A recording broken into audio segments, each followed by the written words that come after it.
Hello doctor Abdussalam Umar with U.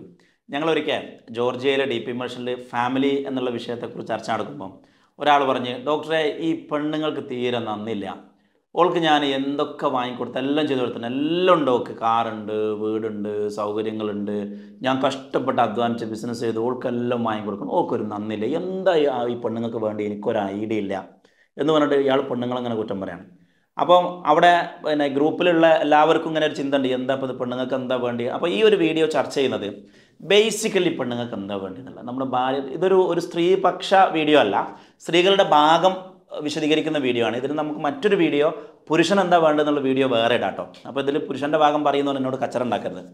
അപ്പോൾ ഇതിൽ നമ്മൾ സ്ത്രീക്ക് ശരിക്കും എന്താ വേണ്ടത്, കാരണം ആത്മാർത്ഥമായിട്ടാണ് അയാൾ പറഞ്ഞത്, എന്നെക്കൊണ്ട് കഴിയുന്ന എല്ലാം ഞാൻ 24 മണിക്കൂറും അധ്വാനിച്ചുണ്ടാക്കുന്ന മൊത്തം സമ്പത്ത് എൻ്റെ പെണ്ണിനുള്ളതാണ്, അവൾക്ക് ഞാൻ എല്ലാവിധ സൗകര്യങ്ങളും, പഠിക്കാനും വീടും കാറും എല്ലാ സൗകര്യങ്ങളും ഞാൻ ചെയ്തു കൊടുത്തിട്ടുണ്ട്.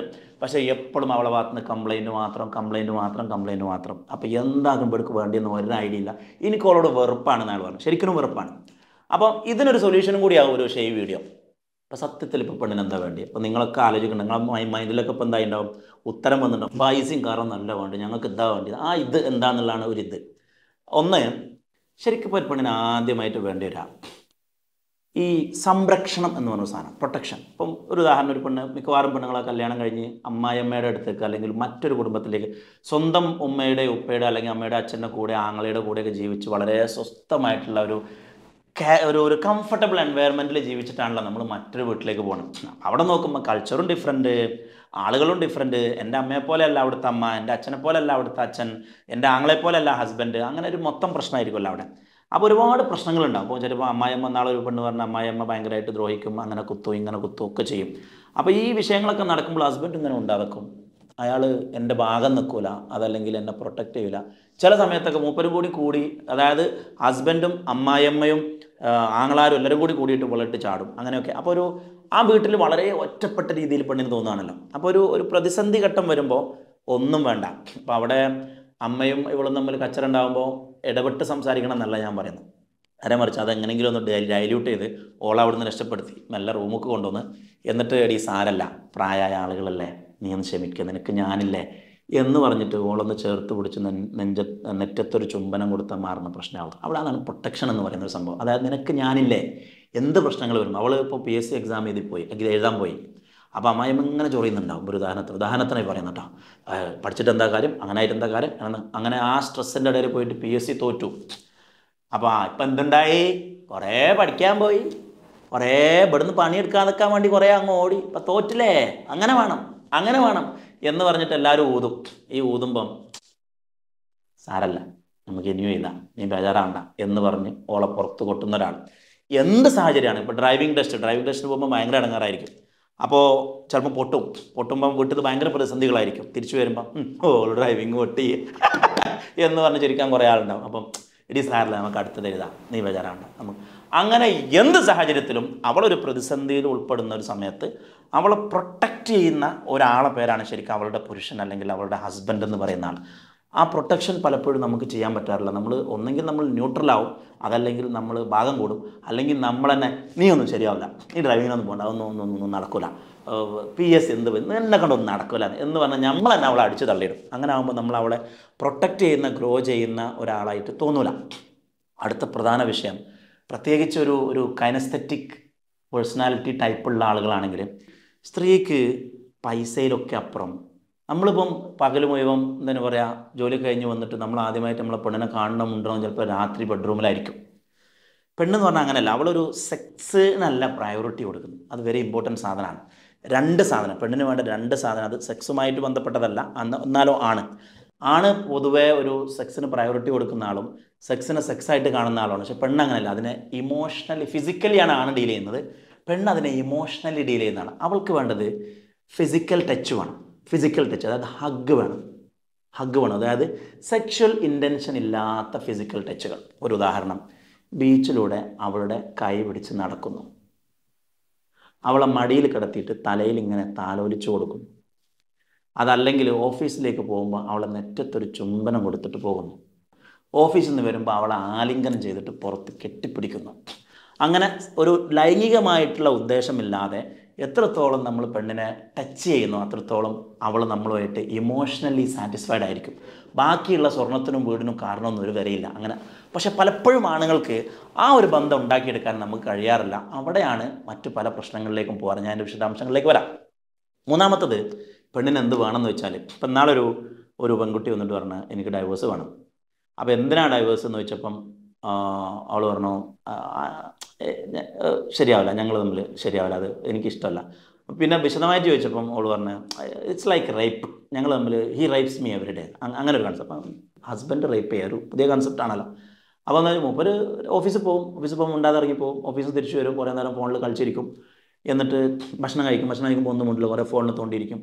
എന്നിട്ട് പിന്നെ രാത്രി ആയാലും ബെഡ്റൂമിൽ വന്നിട്ട് എൻ്റെ മെക്കിട്ട് കയറാൻ വരും. അപ്പോൾ എനിക്കതൊരു എന്തോ എന്നെ യൂസ് ചെയ്യുന്ന മാതിരിയോ ഞാനൊരു പാവക്കുട്ടി ആയ മാതിരിയോ അതല്ലെങ്കിൽ ഒരു റേപ്പ് ചെയ്യുന്ന മാതിരിയൊക്കെ തോന്നുന്നു. എനിക്ക് ഭയങ്കര പെയിൻഫുള്ളാണ്. ഞാൻ അങ്ങോട്ട് കരയുമ്പോൾ ചിലപ്പോൾ അടിക്കുകയൊക്കെ ചെയ്യും, എന്തിനാ കരയണമെന്ന് വെച്ചിട്ട്, അല്ലെങ്കിൽ ഭയങ്കരമായിട്ട് വഴക്ക് പറയും, ഭയങ്കരമായിട്ട് ചൂടാവും. അപ്പോൾ എനിക്ക് വീണ്ടും മുമ്പിലോട് വെറുപ്പ് കൂടും. അങ്ങനെ എനിക്ക് ഈ ഒരു സെക്ഷൽ ലൈഫ് എന്ന് പറയുന്നത് തന്നെ ഭയങ്കര വെറുപ്പാണ്. അതുകൊണ്ട് തന്നെ എനിക്ക് ഡൈവേഴ്സ് വേണമെന്നാണ്. അപ്പോൾ ബേസിക്കലി ഇവിടെ എന്താ സംഭവിക്കുന്നത് വെച്ചാൽ, ഈ പെണ്ണുമായിട്ട് കമ്മ്യൂണിക്കേഷൻ നടക്കുന്നില്ല. സ്ത്രീയുടെ നമ്മൾ പറയാറില്ല, സ്ത്രീയുടെ ലൈംഗികത അല്ലെങ്കിൽ സ്ത്രീയുടെ രതി തന്നെ ശരിക്കും ശ്രവണരതിയാണ്.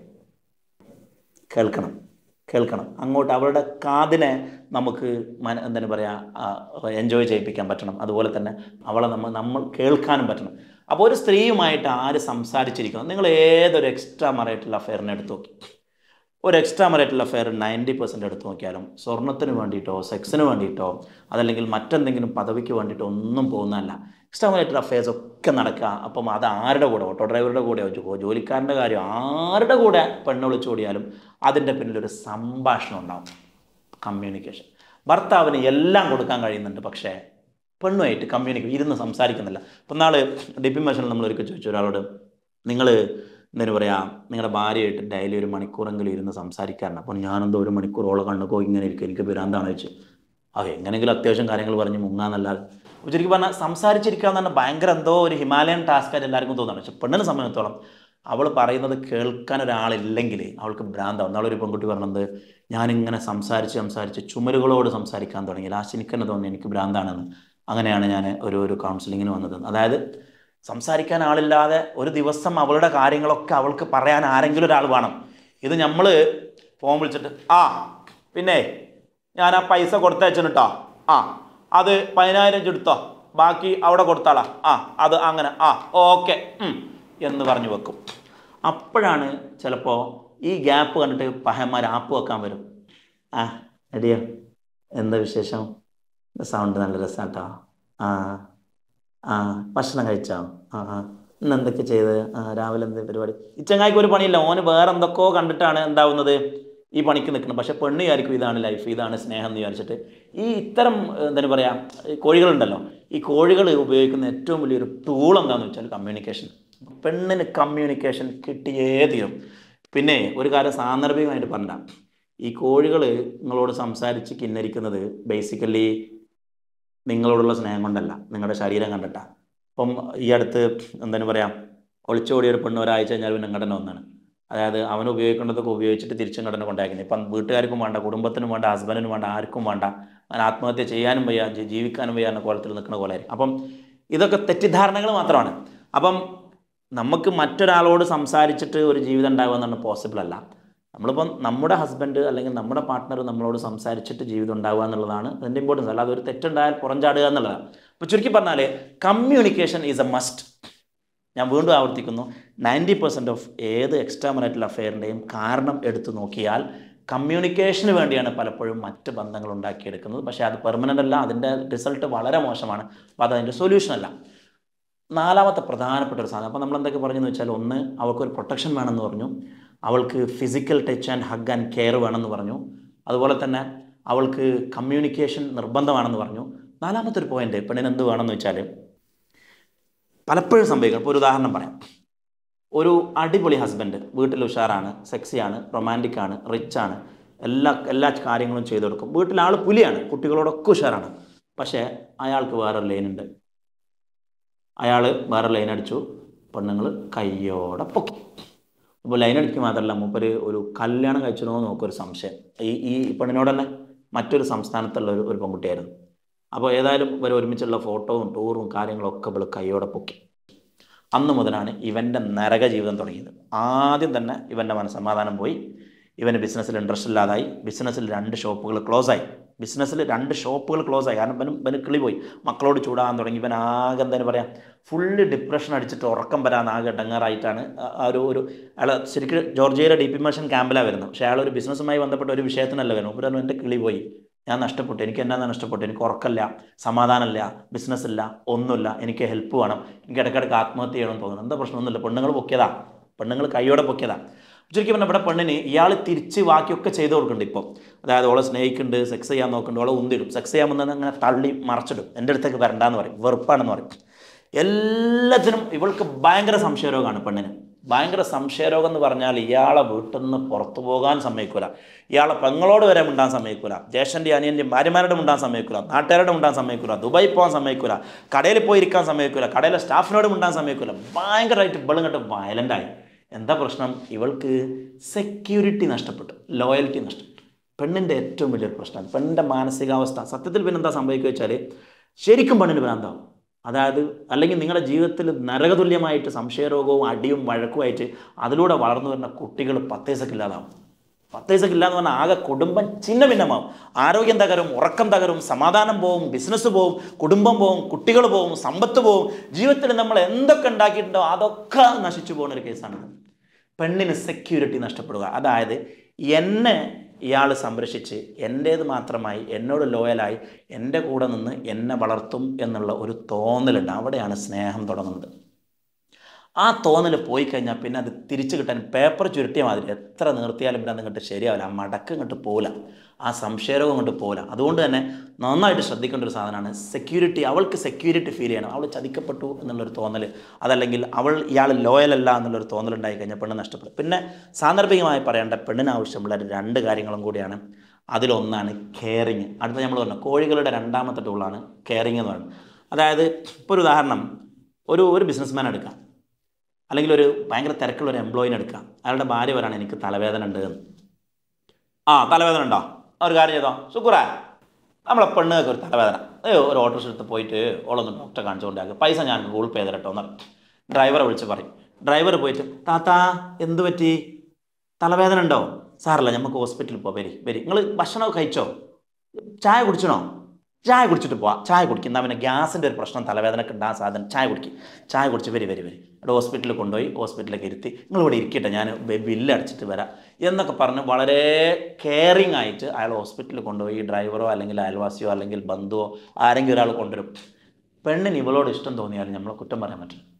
ഇതാണ് കെയറിങ് എന്ന് പറഞ്ഞ സാധനം. അപ്പം പൈസ അല്ല വേണ്ടത്, ഡ്രൈവർ അല്ല വേണ്ടത്, വണ്ടി അല്ല വേണ്ടത്, ഹോസ്പിറ്റലല്ല വേണ്ടത്, ഓപ്പറേഷൻ അല്ല വേണ്ടത്, കെയറിങ് ആണ്. അവൾക്ക് സമയം കൊടുത്ത് അവൾക്ക് നമ്മളെ ജീവിതത്തിൽ അവൾ ഇമ്പോർട്ടൻ്റ് ആണെന്ന് തോന്നിക്കുന്ന രീതിയിലുള്ള ഒരു കെയറിങ് ഉണ്ടല്ലോ, അത് സുഖമില്ലാത്താവുമ്പോൾ എല്ലാ ഘട്ടത്തിലും ഇത് നമ്മൾ കൊടുത്തിട്ടില്ലെങ്കിൽ വേറെ ആരെങ്കിലും കൊടുക്കും കൂടി ചെയ്താൽ ചിലപ്പോൾ കുടുംബജീവിതം ചിന്നഭിന്നാവും. പിന്നെ നമ്മൾ പരാതി പറഞ്ഞിട്ട് കാര്യം ഉണ്ടാകാം.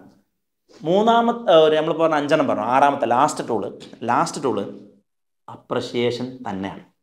എന്തുകൊണ്ടെന്നറിയില്ല, ശരിക്ക് മറ്റൊരാൾ അപ്രിഷിയേറ്റ് ചെയ്തിട്ട് ഞാൻ ഉഷാറാണ്. ഇപ്പോൾ ഒരു ഉദാഹരണത്തിന് ഞാൻ സുന്ദരനാണെന്ന് എന്നോട് മറ്റൊരാൾ പറയേണ്ടി വരാറില്ല. അത് എനിക്കാണ് ഒരു ബോധ്യം വേണ്ടി, എനിക്ക് സ്വന്തമായിട്ടൊരു ബോധ്യമാണ് ഞാൻ പൊളിയാണെന്ന്.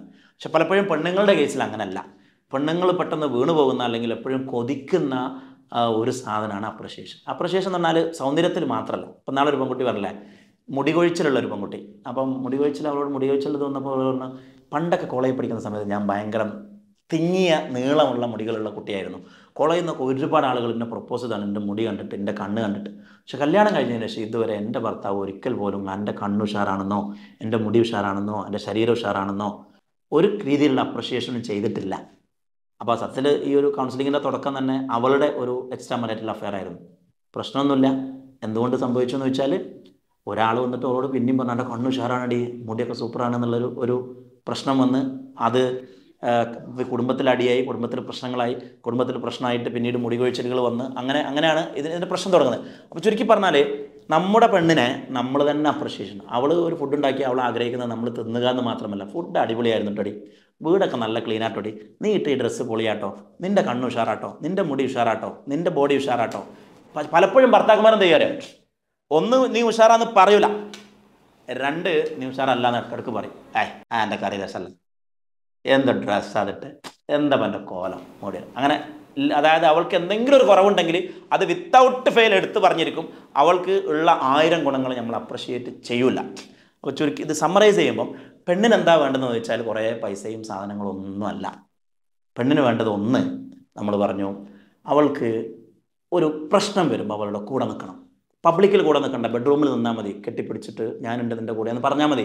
2, അവൾക്ക് ഫിസിക്കൽ ടച്ച് വേണം, ഹഗ്, മടിയിൽ കിടത്തൽ, തലോടലും ഒക്കെ ആവശ്യമാണ്. 3, ഒരുപാട് നേരം സംസാരിച്ചിരിക്കണം, അല്ലെങ്കിൽ വേറെ ആളെങ്കിലും സംസാരിച്ചിരിക്കും, പണി കിട്ടും. 5, അവൾക്ക് നമുക്ക് വേറെന്താ പറഞ്ഞു, നമ്മൾ അപ്രിഷിയേഷനെ കുറിച്ച് പറഞ്ഞു, പിന്നെ കെയറിങ്ങിനെ കുറിച്ച് പറഞ്ഞു. കെയറിങ് ഒരു പ്രധാനപ്പെട്ട, ഇതിപ്പോൾ 2 പ്രധാനപ്പെട്ട ടൂളാണ്, ഒന്ന് കമ്മ്യൂണിക്കേഷൻ, ഒന്ന് കെയറിങ് കേട്ടോ. Communication, caring. അപ്പോൾ കമ്മ്യൂണിക്കേഷൻ, കെയറിങ്. പിന്നെ ലാസ്റ്റ് ടൂള് നമ്മൾ പറഞ്ഞു, സൂചിപ്പിച്ചൊരു സാധനം, ഈ ഒരു സെക്യൂരിറ്റി ഫീലിംഗ് ആണ്. അതായത് അയാൾ എൻ്റേതാണ്, എൻ്റേത് മാത്രമാണ്, അയാൾ എന്നെ ടച്ച് പോകില്ല, അയാൾ എന്നെ സംരക്ഷിക്കുമെന്നുള്ള ആ ഒരു സെക്യൂരിറ്റി, അത് നഷ്ടപ്പെട്ട് കഴിഞ്ഞാൽ മെൻ്റൽ ഹെൽത്തിനെ വല്ലാതെ ബാധിക്കും. അപ്പം ഈ 6 കാര്യങ്ങൾ നമ്മളെ കുടുംബജീവിതത്തിൽ ഉണ്ടോ എന്നൊന്ന് പരിശോധിക്കാം. എന്നിട്ട് അതിലെന്ത് മാറ്റം വരുത്തണം എന്നുള്ളത് നോക്കിക്കഴിഞ്ഞാൽ കുടുംബജീവിതം എന്ന് പറഞ്ഞൊരു സാധനം അത്രയും ഭംഗിയുള്ള വേറൊരു പ്രോസസ്സ് വേറെ ഇല്ല. കുടുംബത്തിലെ സമാധാനം ഒരു മനുഷ്യന് ഉണ്ടായിക്കഴിഞ്ഞാൽ അയാൾക്ക് സൂപ്പർ ആരോഗ്യമായിരിക്കും, സൂപ്പർ ആത്മവിശ്വാസമായിരിക്കും, സൂപ്പർ സമ്പത്തായിരിക്കും, സൂപ്പർ സാമൂഹ്യ ജീവിതമായിരിക്കും. അയാൾ ജീവിതത്തിൻ്റെ സമഗ്ര മേഖലയിൽ അയാൾ പുരോഗതി നേടും. പക്ഷേ കുടുംബം കോഞ്ഞാട്ടം, എല്ലാം കോഞ്ഞാട്ടം. അതുകൊണ്ട് തന്നെ ഈ വിഷയങ്ങളൊന്ന് സ്വയം വിലയിരുത്താനും എനിക്കും നിങ്ങൾക്കൊക്കെ ഉള്ളതാണ് ഈ ഒരു വീഡിയോ. മറ്റൊരാശയമായി വീണ്ടും വരാം. നന്ദി, നമസ്കാരം.